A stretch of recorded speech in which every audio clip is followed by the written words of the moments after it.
authentic self to be revealed.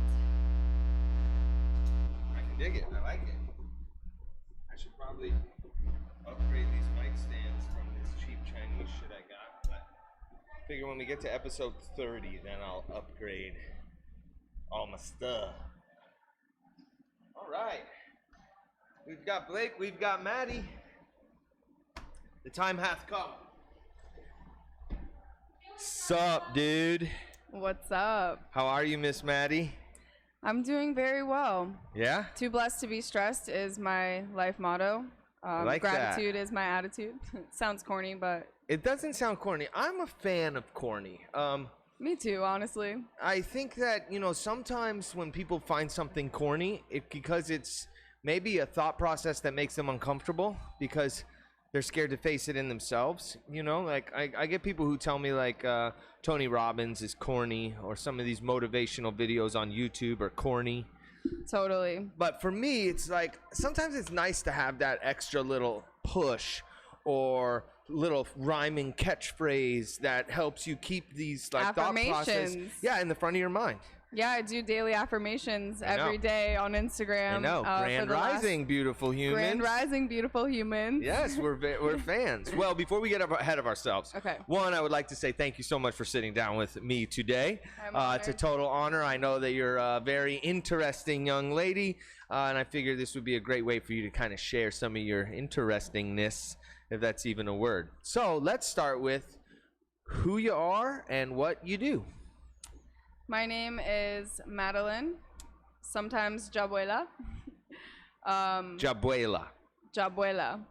Cool. Yeah, like Ja and Abuela, but Jabuela. Like the love grandmother. To me, it means grandmother's spirit. Love that. I'm an artist, I'm a creator. I love to experiment with life and creation. My main medium of creation is photography. That's what I do for a living. I've had my own photography business for the last 5 years now, and it's very rewarding. It's been challenging, especially through the last couple years. But I'm counting my blessings because I prepared for something like this. Thankfully, I was always having my basic needs met, which are food, shelter, and water. And beyond that, every day is what we make it. Yeah, I'm an artist. True. I love to create, collaborate. I'm a student. I'm a teacher. I like to consider myself a healer, but at the same time, I also don't want to attach myself to any labels that may limit me or create expectations of me. Yeah, I like that a lot. So art is your passion, but it's also your a source of income for you. I believe I see that you do, maybe is it real estate photography, maybe to like that's right, yeah, to bring in some cash. And even just in real estate photography, your photos are beautiful, and I've seen that you're able to capture people's homes in a really beautiful way, which is so important when you're trying to sell a home through just an image, and it seems like I can see your unique eye being utilized to help sell homes, which is so valuable. So thank you. How I appreciate awesome that. to be able to leverage your passion to and to turn it into finance. It's fantastic. I feel free because I do what I love. So when I'm working, I'm enjoying it. I'm exploring, I'm learning, and that's what life is all about, is doing what you love, I believe. Yeah, with people you love. I witnessed from afar through your social media you doing that exclusively. I follow your happenings, and from weekend to weekend you're at different gatherings of esoterics and people who are either looking for deeper meaning in life or bringing deeper meaning in life to other people, and it's really exciting to watch. And it's cool to like see you kind of like dance through this journey that we're on, It's very cool. I think that one of the things I remember we met, it wasn't that long ago, maybe 4 or 5 months. Look at that shameless plug, live from Hakuna with the Hakuna cup. Thanks, Maddie. I love their teas. I think the first time I met you, you came in here, you were with our friend Rod, and somebody complimented you on your tattoo. and I overheard it, and you said, "Oh, thanks. This is from The Gateway Project." The CIA has put together all these documents from the 70s on manifestation, and yeah, see if so. The camera's up here, so see if you can get that. Yeah, there we go. And I think you have images of this on your social media too, which we'll share with everybody. That's correct. So, all right, let's dive into this, right? Because you immediately, I was like, wait, what? One, I'm a huge fan of manifestation. I know that what I think and I say I create, good or bad. I know also that the CIA does crazy shit with like the MK Ultra, mind control, and like remote viewing and stuff. So to hear that they were like way ahead of the curve on this is pretty wild. So In the 80s. Okay, it was in the 80s. Yeah, like 1983 or 84. I can't remember. They were studying consciousness and how our perception affects matter, physical matter around us, you know? So quite literally proving that our thoughts affect reality, and our presence and our observation also affects reality. And it's pretty powerful stuff when you become conscious of how powerful your words are. You start to notice how many programs are in our Sorry, society. we got a dog kennel downstairs. How many programs are in our language that are aggressive in nature and counterproductive for solutions within our species. Because I just want to see unity. I just want to see love. I want to see the end of war within our own kind, you know? Like, So this document from the CIA, we'll maybe share a link to where people can find it in the description of this video, because it's really mind-bending. And if you Google the Gateway Project CIA, it will come up. It's on their website. It was declassified somewhat recently in the last 4 or 5 years. I don't think know. that's from Time is so FOIA, weird Freedom now. of Information Act. I think that's what that is, why that was released. You know what else would be interesting is to, one, Google it, and then have you heard of, let's Bula. Good call. So glad to have you, Miss Maddie. So honored to be here, Mr. Bula. Blake. Appreciate you. Bula. Have you heard of DuckDuckGo? Search I engine? have, actually. Yeah. Yeah, I think it'd be do. interesting for the people who are watching to do a little experiment. And Google, what's it called?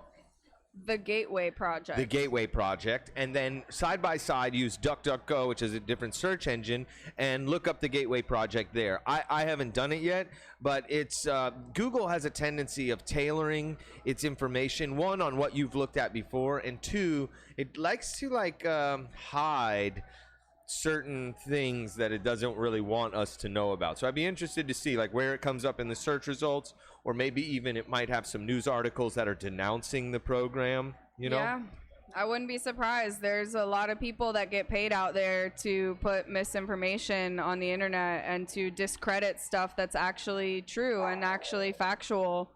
So that's where I believe our intuition comes into play. Yeah. When we tap into our feminine side, we listen to our emotional energy, our intuition, we can sense a lot of times when someone is being authentic or if they're full of crap, you know? It's very true. I have trouble with intuition and paranoia. I sometimes the lines get blurred for me because I have a very strong intuition, but I also have a very wild imagination. So for me, I like to do my research, right? And I like to, when it comes to interpersonal things, I like the phrase, I give somebody enough rope to hang themselves. It's a little crude, but sometimes my gut instinct is off, or it's just paranoia. You see red flags. Dolce's coming to join us. And sometimes I'm way off. Sometimes I realize wow, I think I had that person read wrong or whatever. And it's interesting that this term fact checker is being thrown around so much, but more often than not, it seems like the fact checking is just misinformation. Yeah. You know? Or parsing words. They'll be that actually wasn't true. Let us explain why. And when you read the article, it's very misleading. It's incredibly misleading. And when you get to the bottom of it, to me, if you can read it correctly and read between the lines, it's like, no, it actually was true. You're just trying to parse words. Now, I wonder if the CIA project, the Gateway Project, because it was like they did one paper on it, which is very long, and then it seemed like, quote unquote, nothing else happened with it. But that's hard to believe. I wonder if they then use that information to program us. I'm sure they've weaponized it and to use it against us. Of course, they have patents for mind control technology that works through television screens. Like, it's there. You can find it if you follow the white rabbit, so to speak. There's a lot of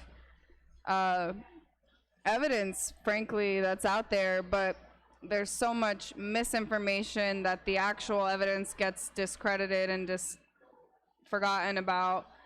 But that's what I think flat Earth is about. And I don't know what your personal beliefs are.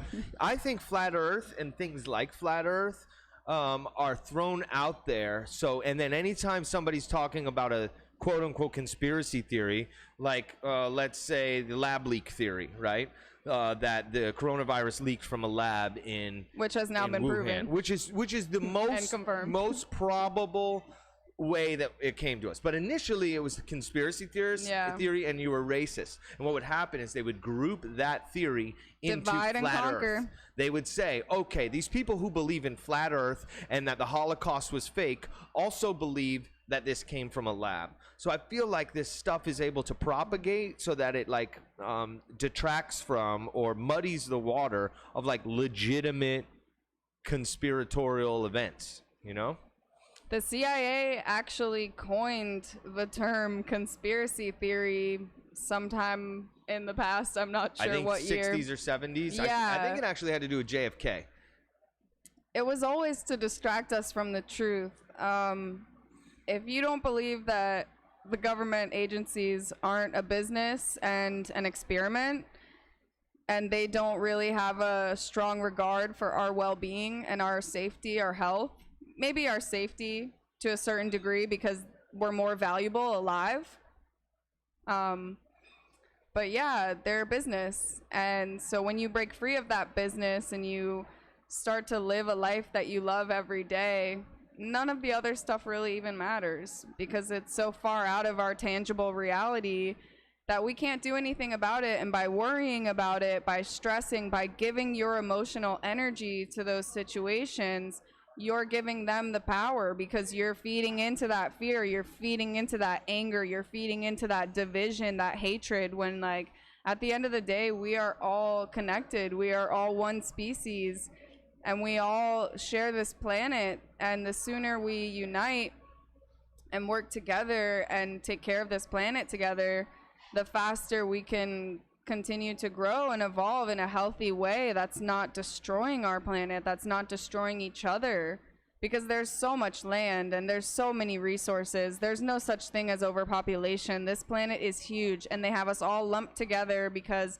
it's the most profitable. And of course, you know, we need to conserve the planet and the jungles and all of this, but this planet is huge.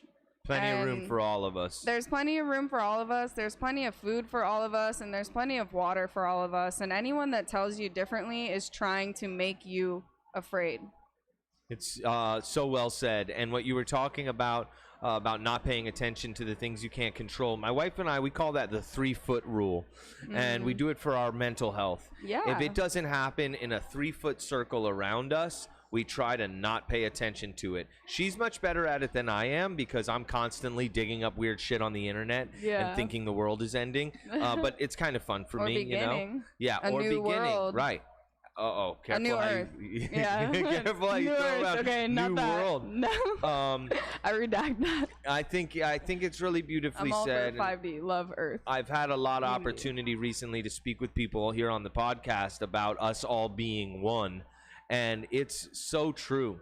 You know, the worst thing you can do to somebody who's in jail or prison is isolate them from the other prisoners. And, you know, you would think you don't want to be anywhere near all these prisoners, but we need each other. We crave human connection. We're so social important. creatures, and we're stronger together. Of course, it's important to be independent and to take control of your happiness and to take responsibility over your actions and your reactions to anything that you experience, you know? And choose compassion, because we always have a choice, and the people that need the most love ask in the most unloving ways. Wow.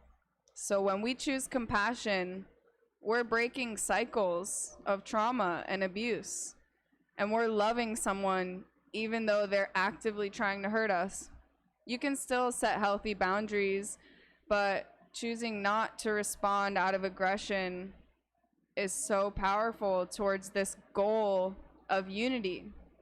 Because when we break it down to emotional energy and we think about the fact that we're all connected, if we're being aggressive towards someone else, we're ultimately hurting ourselves. Correct. And that's why it feels so good to help other people, because we're also helping ourselves. I have this, I don't know if game is the right word. I have this thing that I like to do, and I challenge myself that every interaction I have with somebody, I want to leave them in a better mental state than when I found them. And it's a standard I hold myself to. I love that. And I lead with like compassion. I like to empower people, because it's like this is all we have is the You're an small... Earth Angel, Blake. Oh, thank you. Angel gang. I feel like all we have are these like short interactions we have with people, and life is so fragile. I've lost so many people who are dear to me, and I would regret any minute that I didn't spend empowering them, lifting them up, reminding them how great they are and how being capable present they with are. them too. Yeah. Giving people your attention. You know, when you speak to people, I really appreciate that. You make eye contact. You're not looking at your phone. You're not looking away. Like, you really are present with people, and that's such a gift. Thank you. Honestly, I had to learn it because I have such terrible ADD and ADHD, and for those of you who are watching could probably see it at the beginning or in all of my podcasts. I do a lot of fidgeting. So you're good. You're good. No, there's no pressure. You don't have to worry. But if you knock into whatever, I knocked a whole cup of water down the other night. It was like a waterfall. It's like TLC. Awesome. But I noticed in my early 20s, people would be talking to me, and I heard responses like, geez, I guess he doesn't care what I'm saying. And I'm like, wait, what? And I realized in the middle of the conversation, I thought about something else, and I literally would walk away. I have terrible ADD. I've definitely done that before, and I really apologize. I understand what it's like to suffer with ADHD. Sorry to interrupt you. No, that's okay. Please. Perfect example. No, please. I believe, even though we're part of a generation that grew up before technology, so we remember, you know, a time before screens, but we have two types of focal ranges, and we have single point focusing and we have wide range focusing. And when we spend so much time on the single point focusing, i.e. a telephone, a TV, a tablet, then we're not exercising both forms of focusing. And the wide range would be going outside in nature and just being present, observing your surroundings, picking up on the sounds you hear, looking around you, smelling the smells, like just really being in a place and focusing on what's around you. And so we become disconnected, I believe, as a species from that wide range focusing. So a lot of us suffer with attention deficit disorders because we're so used to this like kind of condensed portal of energy and information that we forget about what's really around us in this actual world, especially now with the Metaverse and all of these VR worlds. The screens are getting closer and closer to our eyes. I know. I keep seeing the memes. It's like back in the day, they tell you not to sit too close to the TV, but now they've got them right in front of our eyeballs. And They're putting them on that what animals we're doing is too. hijacking the human mind. I look at that VR headset. You strap it on your head. You got a screen in front of this eye, a screen in front of this eye. You are hijacking the brain. And so you're right. Think about when we were hunter-gatherers, right, of how valuable it was to be aware of our surroundings and to be able to see everything that's around of us. 12 feet away, like. But over People time, are so in their own world we're getting now. more and more narrow vision into our screens. And it started with books, right? In the educational system, where they want you to sit there for 16 hours and read from a book. I know that reading is very good for your mind. That's not a good way to. But you can't do it all the time. It's about balance. Everyone. Right?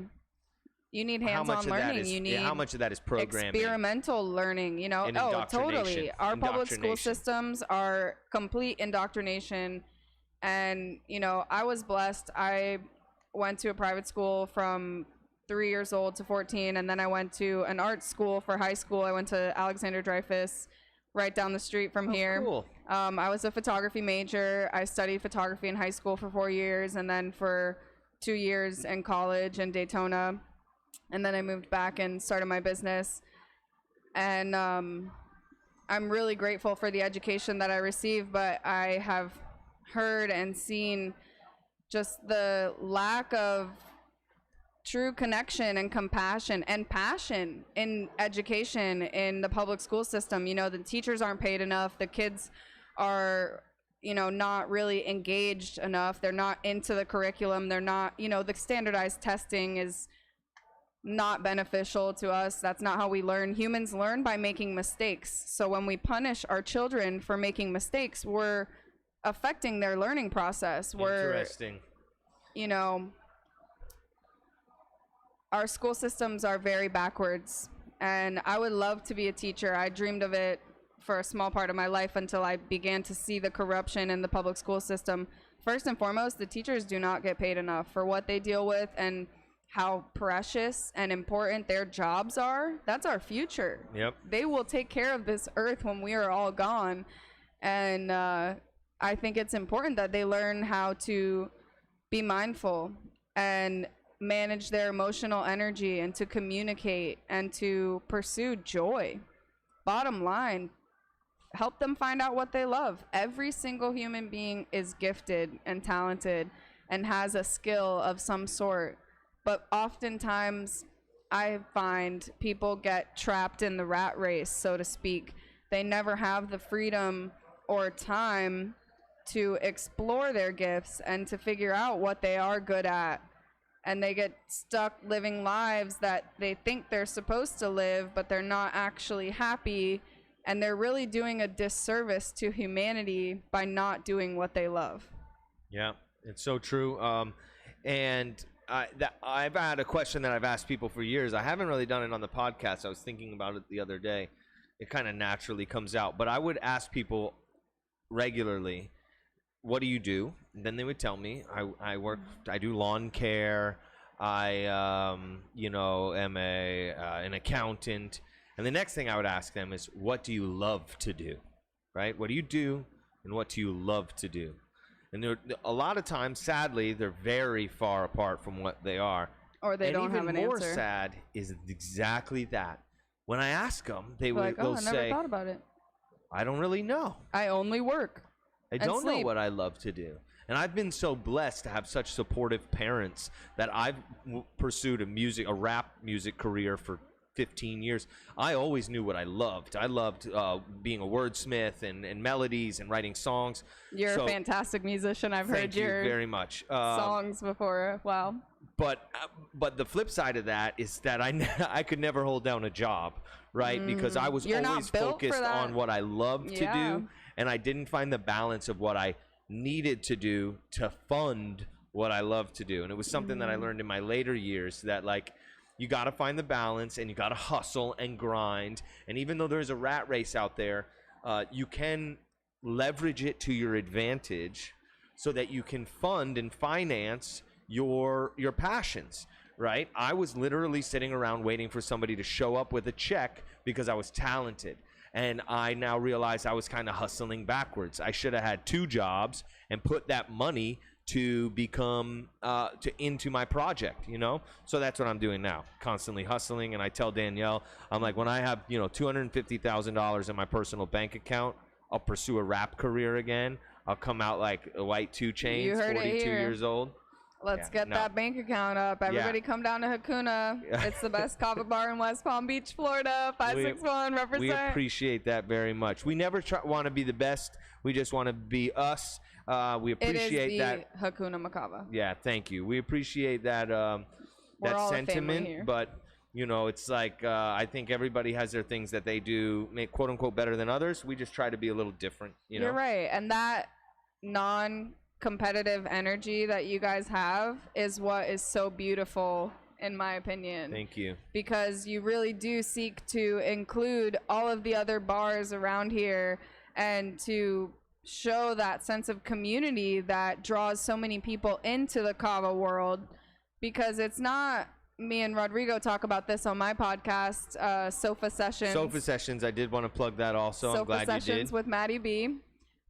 We talk about plant medicine, and we talk about how, while yes, these plants are mind-altering substances, it's not the drinks that people are addicted to. It's the atmosphere. It's the sense of community. It's the sense of camaraderie. It's the sense of playfulness, because, you know, there's always games. It's the sense of presence, being present, being here now, not worrying about yesterday, not worrying about tomorrow, just relaxing and being a human. Yeah.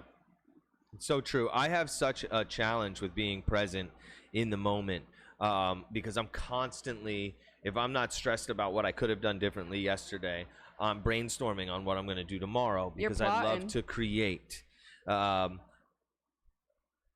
things like games, for me, are excellent. A pool game, a card game, a board game, because they force me to live right in the moment, right now, and focus on what's in front of me, which is so valuable, and it allows me to kind of like enjoy the moment, which has been also a challenge for me, you know, but I like to... In the past, it has been a challenge, but you are getting much better with it. Yeah. And by recognizing it, you have taken away so much of its power. Yeah, thank you. I like what you do with the power of words. I would always say, like, yo, I'm down. I'm down for that.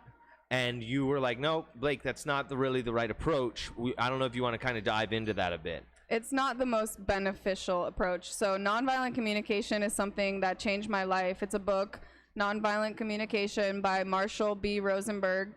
It's a pretty easy read. I would highly recommend everyone to read it, because it will help reprogram your language with yourself and with others to get solutions instead of friction and pain and aggression. Just aggression always brings more aggression. It helps you program out that aggression. So to refer back to the I'm down thing, the word down means to lower. So when you're saying I'm down, you're saying I'm lowering myself in a way. Yep. So it's a simple switch. I like to say I'm up for that. Yeah, I think it's awesome. And it makes so much more sense. Yeah, I'm up for it. Like, I'm up to the challenge. We're rising up in love. In a world filled with so much fear, we're choosing faith. We're choosing love. We're choosing ourselves. You know, a lot of people, not a lot, but some people have tried to make me feel bad for loving my life and living my life during this last couple years. You know, there's been a lot of pressure to stay home and to not hang out with people and to not live your life. And from the beginning, I was like, this is not something I'm going to be afraid of. And I trust my immune system. I'm a healthy human being. I drink lots of water. I use plant medicine. I eat relatively healthy. I'll only drink alcohol on occasion. You know, I'm really about the plant medicine. Kava and kratom really changed my life. I don't take supplements. Sometimes I take mushrooms. Psychedelic mushrooms? Psilocybin, I'll do like microdosing sometimes, but mostly adaptogenic mushrooms like chaga, reishi, cordyceps, lion's mane. There's that mud water product that I've heard is very good. I would love for them to send me some for free so I can try it. Mud water, if you're listening, let us test your products. I would love to give you a honest review. Yeah. Vitamins. So there are a few vitamins that you should definitely be taking as like an added barrier of protection. because whatever this fucking spike protein that's going around is, even though initially it seemed like a lot of nonsense, there's definitely something that either intentionally was released or came out of a lab that is dangerous to us. For sure, I'm not denying its existence. Right. So the vitamins you should be taking regularly, every day. Vitamin C, like a lot of it, like 3,000, 4,000 milligrams. Vitamin D3. Vitamin D3 is actually a hormone, and I'm not a doctor nor a scientist. I'm actually kind of fucking stupid, but I was really scared at the beginning of this, so I did a lot of research, and I tried to listen to as many people as I could about what we could do at home. So D3, I take about 5 to 10,000 IUs a day. I also take zinc. Zinc is it prevents the replication of virons in your body, but it's not very good at getting into your cells. So you have to take something called an ionophore, which is like a quercetin or a turmeric. Curcumin is in turmeric or vice versa. So quercetin is in like apples. It's actually in kratom tea, green tea. So I'll give you like a list of things, 4 things that you should definitely be taking daily, just because I've learned about it and I think it's so powerful, and I want to make sure you always stay healthy. Thank you. Got you. I would love to see how that goes for me. Yeah.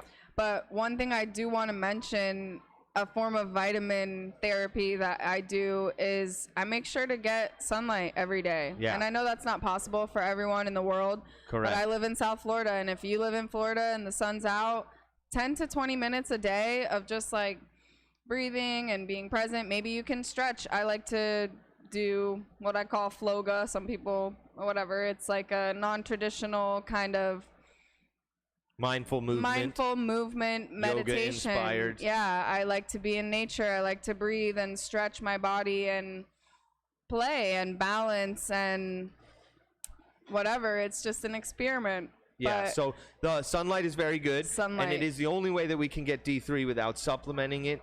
But our bodies were really designed to be outside like all the time. And it's very hard to get the amount of D3 that you would need from the sun. It is very good. I say continue to do that, but you should also supplement. I'll give you a little list. Just do it, okay? Thanks. Okay, I'll do it. But you're right. Grounding, right? Isn't that called grounding? Toes in the grass and Grounding, like connecting with earthing. nature, because that's where we were meant to be. And we started building these concrete squares To disconnect us. and it's unbelievable. And although we are safer and we are protected from like the bad elements, we have completely removed ourselves from the benefits of being outside, right? Or even light pollution. So think back We've to never when you even wouldn't seen have, the sky. and how much of that was an intentional way to disconnect us from the universe, right? Think when we Yeah. didn't have light pollution. You could stand outside. You can still go to places in the country and in the world where when you stand outside, it feels like you're standing on a rock hurtling through space, right? Yeah. But for most of us who live in these cities and whatnot, we never see the sky, and it forces us to get this narrow mind of drive to work, go to work, drive home, sleep, shit, repeat. You know, like get outside, take a vacation, do your best to save your money, your change or whatever, so you can go to a place to reconnect, one with the earth and two with the heavens, because I think Yeah, there and is even so if much you can't value. afford to like take a whole vacation, look into the reserves or national forests in your area. There's so many around. They're little preserves, and just walk around barefoot for like 10 minutes. I mean, I know it's winter time in other places. That reminded me too. Another thing about Florida is we don't have seasons here. We have hot and less hot, basically. It's been a little chilly recently. It's been a little chilly which is lately. nice. Yeah, I was just up in the Springs and Altoona, and Oh, it I was saw like that. 40 that looks degrees. Fucking beautiful. Oh my dude. gosh, the water is always 72 degrees, right? So It's a hot. it was spring. actually warm compared to the air, and I had a wetsuit on, so it felt phenomenal. I would highly recommend. Dude, so what was that place called? It was called Alexander Springs, And where in Florida? Altoona, Florida. Central Florida? Yeah, Ocala Forest area. Dude, it looked beautiful. It was so cool. Now that, like, I saw you swimming underwater, and the water's crystal clear. Is that like like a lagoon, like a freshwater spring? It's a freshwater spring. Is it a big area of water? Is there multiple of those, or what you were in? That was it. What we were in was like the main spring area, Cool. but it attaches to like a river that goes down the way. We didn't really explore the river too much. We were just kind of in the spring because it was really cold outside. Luckily, they have really nice hot showers just up the hill from the spring, so it was kind of like a sauna afterwards. But yeah, Florida's beautiful, and so many hidden we don't little always have spots. to spend money too. If you can get the time, go camping. Find a little spot that you can pitch a tent and hang a hammock and have a fire. Reconnect to your primal roots. And when we have our basic needs met, food, shelter, and water, that's all we really need. Everything else is just desire and will. What will we create with our energy? How will we use our magic? Speaking of food, do you maintain like a certain type of diet? I know there's all these, so many people are either vegan or vegetarian or just for sake of conversation. Or are you just like, if it's good, I eat it? So this is a fun word that is in the Webster Dictionary that describes my diet. I'm a flexitarian. I eat primarily plant-based. I support plant-based food items with my money, but out of cravings or convenience, if animal products such as red meat or fish or cheese are presented to me, I'm not going to say no. Yeah. Especially during certain parts of my cycle. I have O negative blood too, which according to certain researchers state that diet does best, or that blood type functions at its highest capabilities with a diet that includes red meat. Yeah. But that comes back to a lot of scientists get paid funding to put out certain information that supports certain industries, and the reality of it is the commercial farming industry is atrocious. And it's terrible. Agreed. And so, if we can't stomach how our food is made, then we probably shouldn't be eating it. Supporting it with your money. Exactly. Yeah. And a lot of these meat industries are suffering. A lot of them are going out of business. A lot of them are being exposed. I recently saw an article, video post about this man in Ohio or Idaho. I forget.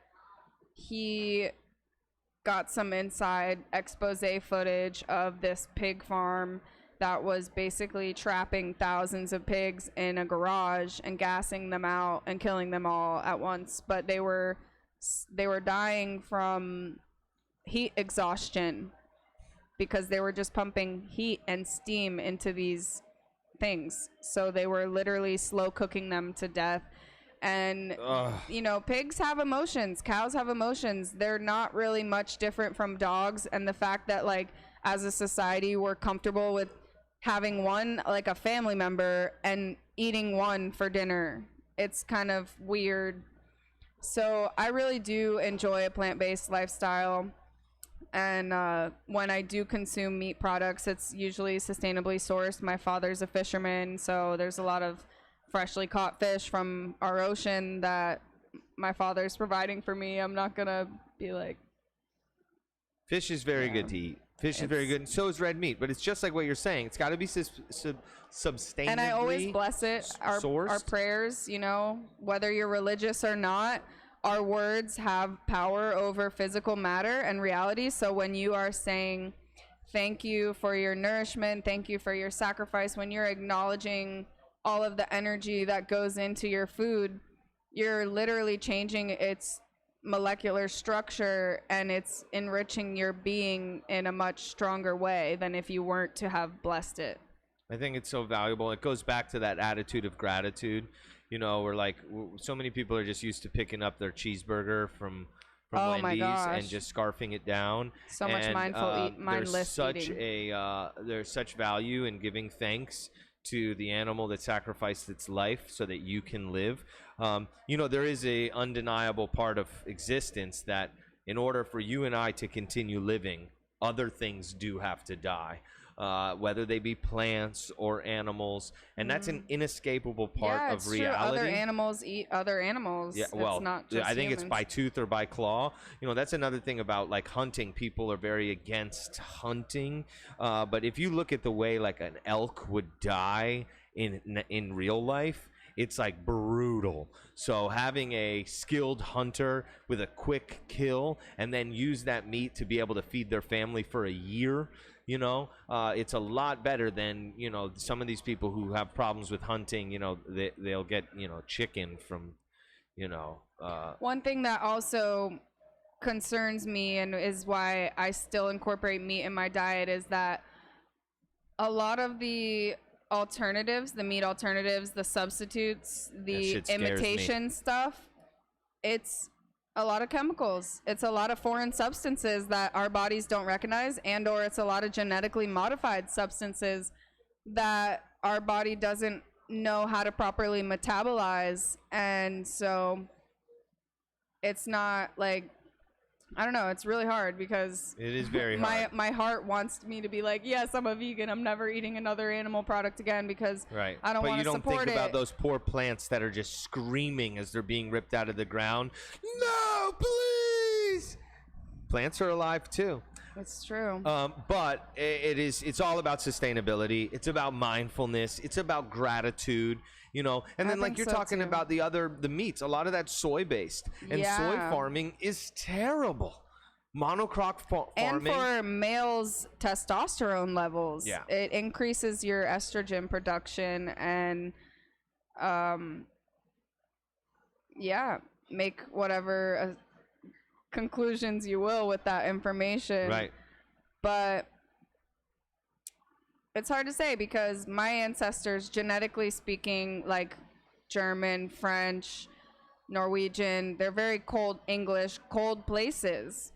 And in places where there wasn't a lot of fruits and vegetables, like genetically, my ancestors all survived off of animal fat and meat. And I think a lot of us, like our ancestors, being able to eat meat and eat what's called nose to tail. That's another thing that we lack when we're eating just meat.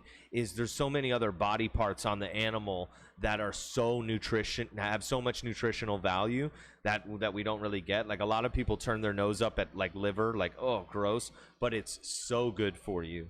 I think an important thing to say is that, if you're listening and you're interested in changing where you source your food from, a lot of places have animals that are like overtaking the population that don't have natural predators that need to be hunted, and you can go out with a guide, and whether it's wild boar or whether it's deer, these animals' numbers do need to be maintained, and these animals can feed you for a long period of time. You still got any kava in there? Say it again. Do you still have any? I do. Are you ready for another?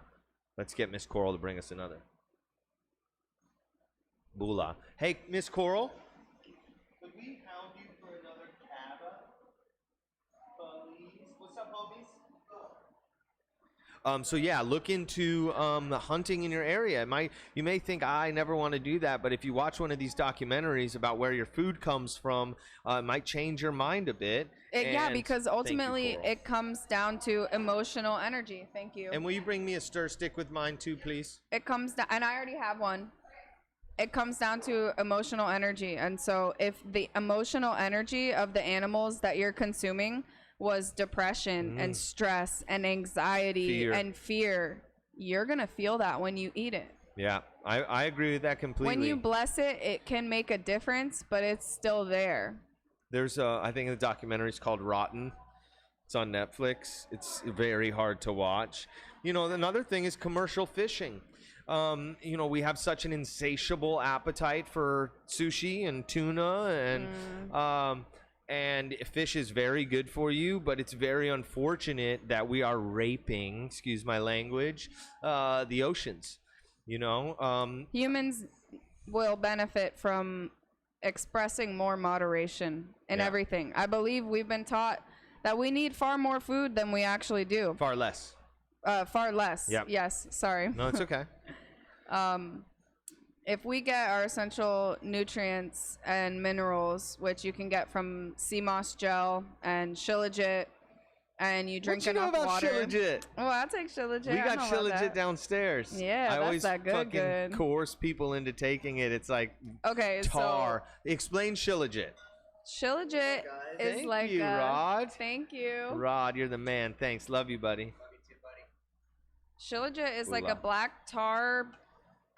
It's like a fungus, kind of, right? So my understanding is is it part of the mycelium? it is from like Himalayan rocks, and it's like plants that have broken down over centuries that turn into this sap, and it's like oozing from the rocks. So they take all these rocks and they extract this black tar sap that tastes like the rubber from the road, but it has like 86 essential minerals. I take like a little scoop of it. It tastes terrible, but honestly, I feel fucking so energized after I take it. Exactly. I mean, there's different bula.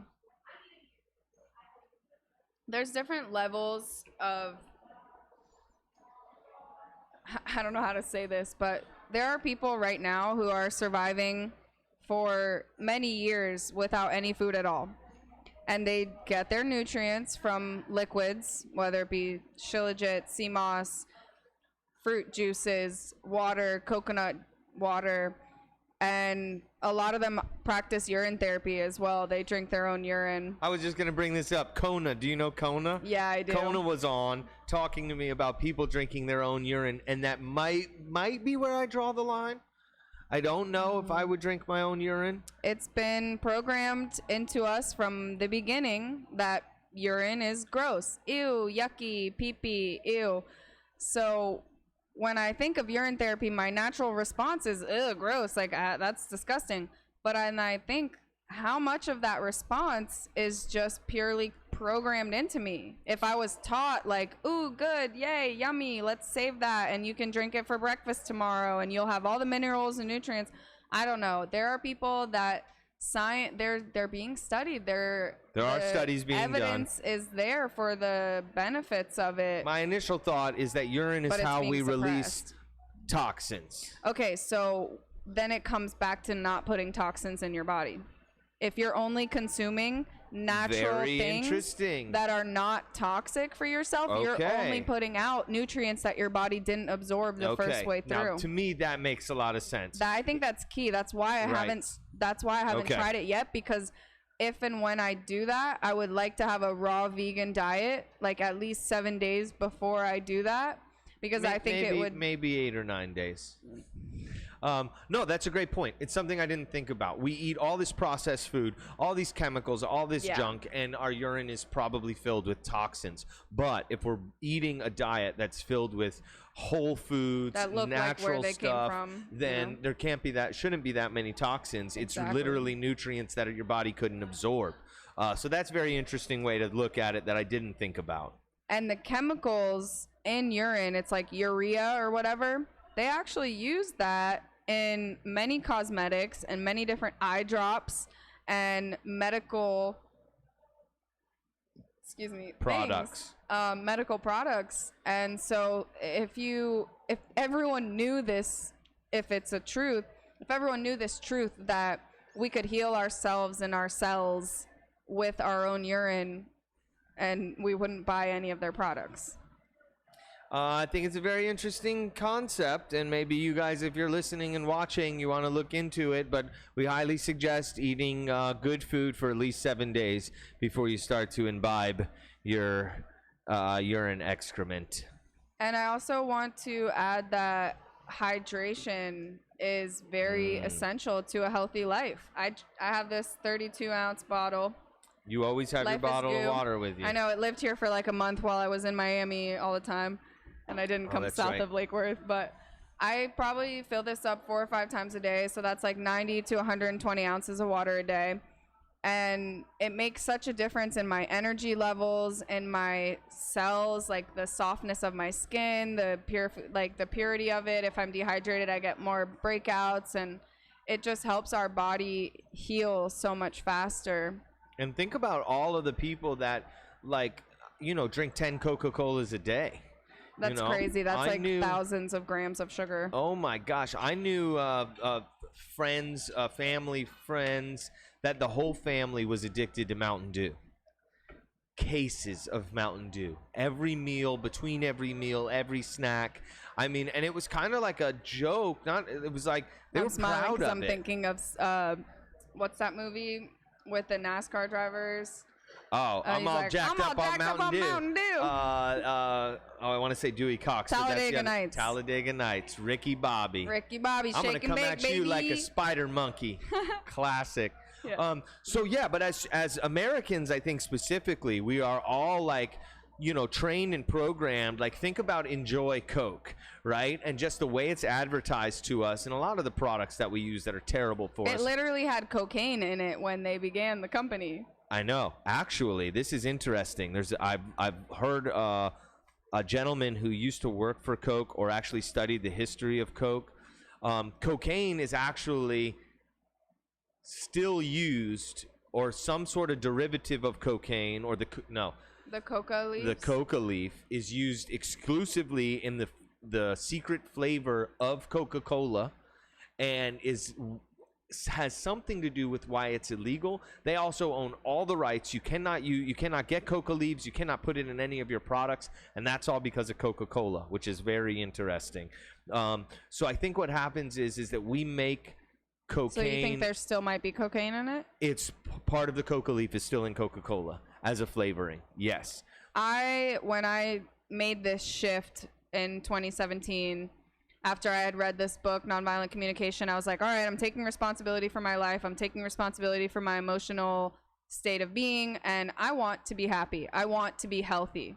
So I kind of stopped drinking sodas and fast food, and I started moving my body more. I started going to aerial yoga classes and rollerblading and just getting outside, connecting to nature, and developing a spiritual relationship again with Creator, Source, and having gratitude.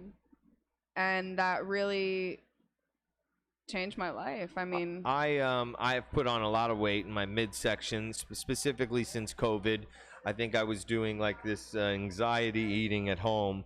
I actually did a funny Facebook post that said, like, we're like 3 months into the quarantine. I said, if you got fat during quarantine, it's not quarantine, it's vacation. But anyway, I've recently tried to cut out sugar from my diet, like processed sugars. So I've started just drinking more water, less sugar, and I immediately feel better. Within a couple days, I start cutting out the processed and refined white sugars, and I immediately feel better. I see you fidgeting with your necklace, which is another thing I did want to talk about. This is a very interesting piece of art here, jewelry. So that looks like a sliced orange or pineapple or grapefruit.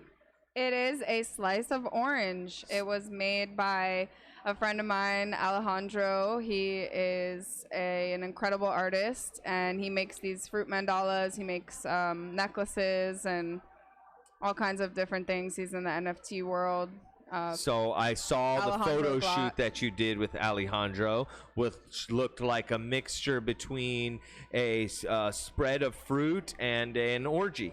It was it looked awesome, tons of fun. I think there's something. He's incredibly talented. The images that you guys got from that weekend are really just out of this world. And isn't it interesting the parallels between fruit and sexuality, sensuality, because really that experience, and our sex organs, there was no sex on and that our boat, genitals, for like the a record. papaya. No, I'm totally making fun. I'm totally making fun. Oh, I know. I'm just putting it out there because I feel like so many people have come up to me after I posted that. They were like, oh my God, that looked like so much fun. Like, what happened? And I was like, it's probably a lot more sexual in your mind than it was. What really happened was, we have a tendency of over-sexualizing it was a things. bunch of human beings that were comfortable in their natural bodies, and they were enjoying the fruits of life, quite literally. I think it was beautifully done. And just to clarify, I was just poking fun. I didn't think anything weird happened. I thought it was beautiful that the way that, because it's like, back to what I was saying, fruit has a representation of like our genitals also. Like if you think about a papaya or the center of certain fruits. There's and like the fruits of our loins.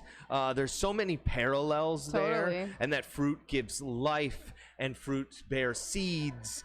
I think there's so many parallels there, and I think in the photo shoot that he did was a beautiful representation of those parallels. I think people can see like some of that stuff captured on your social media, which we'll direct everybody to at the end. I highly suggest you dive into it. What's the name of his company? Feel the Fruits is one of his Instagrams, and Alejandro Glatt on Instagram, Glatt. Very talented and a beautiful take on fruit. I've always had this thing with fruit that, like, I don't know if it's whether like the Garden of Eden or whether like heaven on earth. There's something to me, the fact that we live on this planet, that you can like walk over to a tree and grab a fucking delicious piece of fruit that gives you life and sustenance. Like, what better all from the energy of the sun. Yeah, that grows from our earth, powered by the sun. It's what better comparison to like heaven? Like, we live in like a paradise, you know, when it's nature by itself, you know. Yeah, so cool. I hope that as a species we can come back to a symbiotic relationship with nature and still continue to advance and evolve as a species, but in harmony with nature. It's scary because it seems we're getting farther and farther away from that every day, and I feel like there's going to come to a point, a crux, where split. There is going to be, people are going towards the metaverse. People are going towards growing virtual, meat, augmented reality, doing IVs to get all of your... The vegan chicken nuggets at KFC. I'm so sorry to interrupt you. That's okay. The vegan chicken nuggets at KFC are lab-grown meat. Right. Oh, lab-grown meat is going to be the next thing. You know, maybe if they get to the point where they can have the meat and it's like, you know, they actually grow a muscle and then they exercise that muscle, maybe I'd be okay with it. But like a lab-grown patty, like, freaks me out. More and more people are going to start getting their nutrients through IV drips. They're going to have their fucking Oculus headset on in the metaverse, hooked up to an IV to get their nutrients and a catheter to pee, and we're going to be in there just churning out data. And I'm so grateful that there are people like yourself and still people in the world that understand the value and are sharing that value, because we have to stay connected with this planet. It is literally our oasis. That's why we're here. Yeah. We came here to enjoy and explore this beautiful planet. It has so many gifts and treasures for us to discover.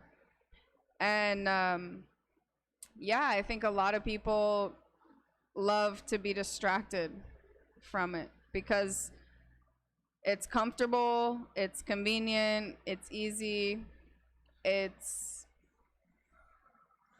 don't know. So a lot of people, I think, don't realize that comfort and that ease of life is contributing to their anxiety and depression.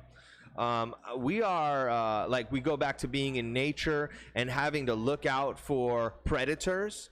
Right? We came from where we always had to be on the lookout, on the horizon for something that was going to come kill and eat us, right? For our survival. Now that we don't have that, we're programmed to be constantly looking for what's wrong. It's because our lives are so easy that we try to find the bad or what is dangerous to us in every experience, you know, which is why there's so much benefit in creating challenges for yourself. Whether they be physical or mental, like, you gotta challenge yourself. You gotta be 1% better every day. Absolutely, I agree. Challenge yourself to be better. Find something that's hard to do and go do it. One, you'll prove to yourself of how much more you're capable of than you realize. Totally. Two, it will help with your anxiety and depression. You know, I like to say we don't live in a healthcare system. We have a sick care system, and the system really wants us to stay sick and take medication when the medication makes us sicker. You know, I talk to my friends when they're like, "Oh, I've heard about this medicine for depression." Yeah, it's called a jog. Go for a walk. Like you were saying, go outside, get some sunshine, do some exercise. The planet has its own vibration, like physical emissions that it's putting out all the time. And when we connect to it it like realigns our cells. Our central nervous systems were not designed to process and take in all the information that we do. We are not designed to know what everyone's doing all the time. Yeah. We're meant to focus on ourselves and our immediate surroundings and our community, and to pursue joy, not to compare and contrast our lives with other people. And it's so easy on social media to stop finding gratitude for your own life when you see how much other people are doing without you. It is said that comparison is the thief of all joy. Comparison is the thief of all joy. And for whatever reason, we do this thing where we're constantly comparing ourselves to somebody we see on social media, and then people have this mentality of, oh, must be nice. And I think that mentality is like setting yourself up for just never being happy. What do you mean must be nice? That's kind of what I was referring to earlier when I said some people basically gave me shit for living my life during the whole COVID last 2 years. It's like, I'm not gonna stop living my life and enjoying myself because I know there are other people suffering out there. Right. I empathize with everyone that's suffering, and every day I pray that all suffering ends and that there's peace on earth and abundance for every living being, that all of our basic needs are met and we have the freedom to pursue joy. That's all I want. That's all I envision. And at the end of the day, people that get upset with me for living my life in love, I know it's just a projection of their own lives, and you know, I wish them peace and I want them to love their lives as much as I love mine. One thing you do that we mentioned at the beginning are your daily affirmations on social media, on your Instagram story. I connect to all. Yeah, on Instagram, Maddie is the letter I, connect, the number 2, the word all. I connect to all. And Maddie is very diligent at, no matter where she's at or what she's doing, to share with us daily affirmation. So I highly suggest going to follow, subscribe, rather than follow. Join Maddie on social media at I Connect to All, and wake up with these great affirmations. They're very good. I look forward to them each day. And we're glad for that one small contribution among many others that you're doing. Speaking of contributions of yours, and referencing back to fruits being like genitals, you have a very interesting project that you're working on that I had the privilege of getting a sneak peek at earlier, and I was hoping we could maybe share some of that. I would be honored to share about my newest series. It's called the XXXY, standing for our chromosomes. And it's an up-close and abstract look at the human body in an anonymous, non-sexual way. I aim to eliminate all genital insecurity in the human race. I know that's a very big dream, but I'm gonna do it one body at a time. And so I'm holding these photography there. It's kind of like art psychology almost, because a lot comes up with people's bodies, and there's complete confidentiality with this series, so there is a non-disclosure agreement involved. If anyone is curious about it and would like to participate, they can contact me through Instagram. I connect to all. I also have a website, MaddieBertelson.com, which, you know, we can put in the link. I'll have in the description down below. You have your first series on there, which is kind of a tease of what this next series will be. Achilles heel. Yes. That is very cool, very cute. Thank you. It's the same process, capturing process, but with animals, all different types of animals. Yes, exactly. Which I thought was very cool and very cute. Thank you. Okay, so if it's cool with you, I have a couple slideshows. So Maddie has shared with us 5 images that we're going to bring up on screen here.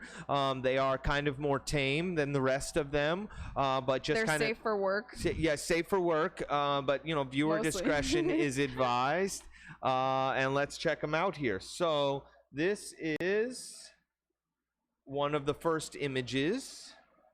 I can flip through. I don't know if you want to, like, vocally caption or explain more, or should we just leave it up to interpretation? I'll talk a little bit about each image as it goes by, if that's okay. Yeah, So this absolutely. image, to me, I am trying to convey the nitpicky way in which society views bodies, specifically women's bodies. If we have any loose skin or fat or jiggle, it's kind of shamed and it's ridiculed. And that's what this image speaks on, is just like, it's okay. I mean, that's also the sign language symbol for okay. Ah, I like that. But it's like, it's human to have squishy and folds and I like that, squishy. yeah. It's cool. It's beautifully done. I love the way the image is captured, and I like the way that you're pushing the boundaries on what we feel and think about our bodies. Okay, so the next one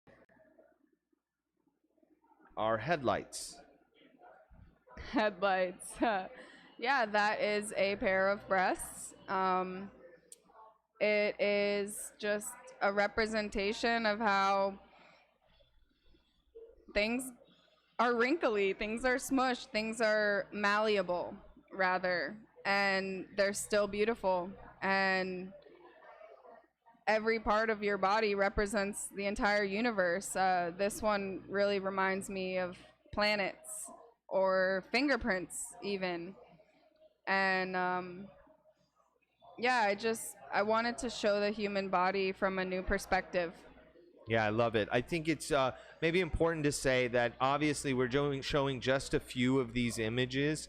I'd imagine that the real impact is going to be when it's in a collection and there shows this uniformity amongst everyone, which you guys should really look forward to the entire release of it, right? But we just kind of wanted to tease some of the imagery. Let me see.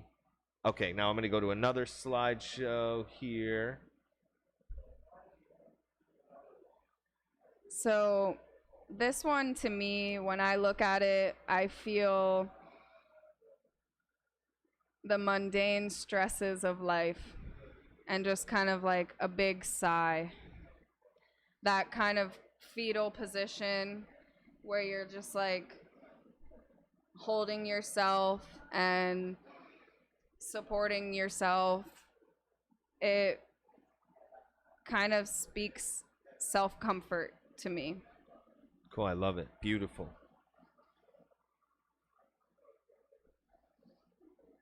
And this might be my favorite of the 5 that you've shared. A womb man. It's a person that carries the power to create new life, and it's decorated and it's sparkly, it's fun. Those jewelry pieces aren't necessary, but it's pretty and it's fun and it's creative. Someone made those. And that's, to me, what the divine feminine is all about, is creation, expression. Sometimes it doesn't always have a purpose or a practical function, but it still brings joy. Love it. And that is a hairy butt. Yes, it is. Yes, it is. I like what we're doing is, like you said, like changing the way that we view and deal with these quote unquote private parts, because we are all human, and we all, even though they may be different shapes, sizes, hairy, not hairy, we all have these areas that have been painted to be have such shamed. stigmas and shame. And I think shamed and scrutinized. Right. I think it's really interesting and beautiful how you're sharing such an up close perspective on something that we have has such a stigma to it. Yeah. I would be lying if I said that I wasn't nervous about debuting this series. A lot of people become uncomfortable when they witness another nude human. It's not very common, especially in the West. You know, in certain other countries, nudity is very natural and it's very normalized and it's not sexualized. That's the problem here. That's why I'm trying to create a series that's not sexual and erotic, because we are capable of perceiving the human body in its naked, natural form in a completely platonic, non-sexual way. It's just human. And so I want to encourage people to ask themselves, if they are offended by these images, why? If we're not being hurt, we're not being harassed, we're not having prospects made, if that makes sense. Yeah. We're safe, ultimately. There's nothing hurting us by seeing these images or by perceiving someone that's naked. It's only when it takes it to another level that someone maybe sexually assaults or attacks you. That's not okay. That's the opposite of what I want. I want people to ultimately feel comfortable and free to exist in their natural state, their most natural state. Like, it's crazy to me that as a society, we can send each other to jail and put each other on some naughty list if we are naked outside. If I see someone naked in the park where it's illegal to be naked, I could call the police and this person would literally go to jail and have to register as a sex offender and not be allowed in certain places, all because he was enjoying himself in nature. Yeah. Just because you're naked doesn't mean you're trying to sexually assault anyone.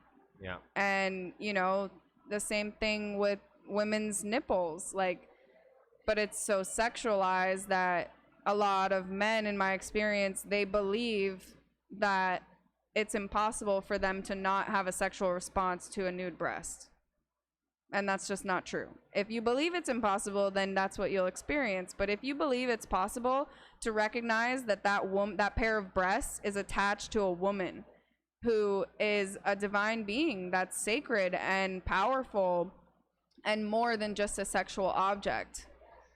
And another thing about this series is a lot of people walk around feeling insecure about their genitals because what we are shown is a very small percentage of society, and it's hypersexualized, and a lot of it's fake, you know, in porn. It's actors, it's plastic surgery, it's laser hair removal. It's a very warped perspective of the naked human body. And so I hope to illuminate the beautiful diversity of the human species in all of its scars and freckles and stretch marks and hairs. Sorry. It's okay. She agrees. She agrees. Dolce agrees. Awesome. That's all the 5 images that we that you've shared with us. Thank you so much for kind of debuting this series here on in our conversation. I think it's amazing. I think it's important, and I'm really excited to see the series in its entirety. You are a very, very interesting young woman, Maddie. I think that the world is a better place because you are playing in it. Thank you. I implore you to continue on your pursuits of joy and creativity and love, because you are blessing every moment that you're facing. Keep up the great work. Thank you for sharing just a glimpse of it with us today. If anybody would like to join Maddie on this journey, hurtling through space on this rock, the best place to start would be through social media, probably specifically Instagram. We'll have the Instagram handle below, but again, it is the letter I, the word connect, the number 2, and the word all. Also, go to her website so you can see her artwork and her photography, and that is MaddieBertelson.com.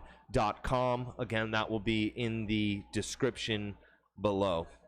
So I believe that you have some poetry you would like to share. I do. I have a poem that I originally wrote in 2019 for an open mic at the Chill Room, which is another kava bar in Lake Worth. Chill Room's awesome. We love I love Chill that Room. place. If you're Yeah. ever in the area, definitely check it out. But this poem just continues to resonate as time goes on. And it's called We Are All Here Together. Love is the most powerful weapon we have against this war in society. Forget what you've heard about a lack of love and empathy. Those things are all around us. We just need to learn to see. You are never alone. You have me. I might just be one person, but I will fight to be a light, to guide us humans to connect, because we are all connected. We just forgot so long ago. Please try to remember that we are all the same. Despite our differences, we all have a name. We all came from a dame. We all play this game we call life. But at what price will we start believing that it's not about the profit? Money is deceiving. It's about the people and our planet. We should be loving. We should be living. For so long, we've been told we're here to work, pay bills, then die when we grow old. But it's our duty to ourselves to live and give and receive love. You deserve to feel alive. Don't settle and tell yourself it can wait, because life is short. We all have the same fate. We've all heard that saying, sticks and stones may break my bones, but words can never hurt me. It's a lie, and I can't stress this enough. Words can make or break you. What we tell ourselves on a day-to-day basis, possibly the most important words of all, start to shape our reality. And the thing about reality is, sooner or later, we have to face it. So what we say and think about ourselves has a direct relation to our continuation. Please tell yourself you're worth it, that no dream is too small or large. We owe it to ourselves to take charge of our destiny, of our minds and bodies. Never let anyone tell you that you can't achieve that dream, because if you believe in yourself and your heart is pure with love, things will fall into place piece by piece when push comes to shove. We always have a choice. That's the beauty of human nature. Living our truth is the answer. Making conscious choices to enrich our lives for better will always prove successful, unless it's at the cost of another human vessel. For bringing down another will never lift us higher. For when we are enriching our lives and the lives of others, that is when we create fire. A fire of unstoppable love and acceptance to support one another, fully loving ourselves and each other. Because you see, we are all in this together. Oh, it's so beautiful. I think it goes right along with what we were saying about empowering people and how words are so powerful and how much we need each other. I think it's just beautifully, beautifully said. That being said, if anyone's struggling with mental health and you can't afford therapy because that shit is way too expensive and not accessible for everyone, and you just need someone to listen, please reach out, send me a DM. I will give you the time of day and let you know that you're not alone, because we are all one. Beautiful. Maddie, I thank you for sitting down with me today. This has been a lot of fun. Thank you for having me. I'm honored to have this space to debut my art and get the word out there of what I'm hoping to accomplish with my fellow brothers and sisters. Yeah, Freedom, I think it's fantastic. love, you know, unity. And just throw it out there to you. One thing that we do with this space here is we open up to other people to do their own podcast from here. So if you know, this is something where you want to share more of your ideology and your joy for life, please utilize the space. Let me know. You guys, message her on Instagram. Tell her she needs to start a podcast from this space. She already has a very cool podcast called Sofa Sessions with Maddie B. That's available on YouTube. Yeah. But it's also in the link in my bio. I have a link in my Instagram bio that has my website and my YouTube and all the links. Yeah, straight to Instagram right now, my friends. I connect to all. You may be able to actually be a part of her series as well. I think you're still looking for more participants. I am. My goal is to have 108 subjects, and I'm about halfway there. And right now I have more lingams than I have yonis. So lingam is the Sanskrit word for penis, and yoni is the Sanskrit word for vagina. I think they sound prettier that way. Yeah, I agree. So I am in search of more humans with yonis that would like to be photographed. I would like to demonstrate the full spectrum of humans and genders, you know, so if you're non-binary or if you're transgender, I would still love for you to be part of this series. It is anonymous, so no one will know that you participate unless you choose to share. I am allowing the subjects to freely speak about their experience aside from the actual method of creation that is confidential. And if you want to find out my secret, you have to participate. You get to participate. It's a very liberating experience, and I believe that after I'm finished exhibiting this series around the world, I will have a space and be at a point where people are coming to me to have these sessions and to have these photos made of themselves. Very cool. Maybe. Every single person that I've had in this series has had some type of revolution in love for themselves afterwards. I think it's a beautiful thing. And maybe if you're open to it, we can do a show here of your images. No pressure. You don't have to answer now, but please keep us in mind. We'd love to be a space where you can show your work. Cool? Thank you. Yeah, absolutely. Again, Maddie, thank you so much. We appreciate you, and let's do this again sometime soon. Cool? Absolutely. Bula. Thank you so much. Bula.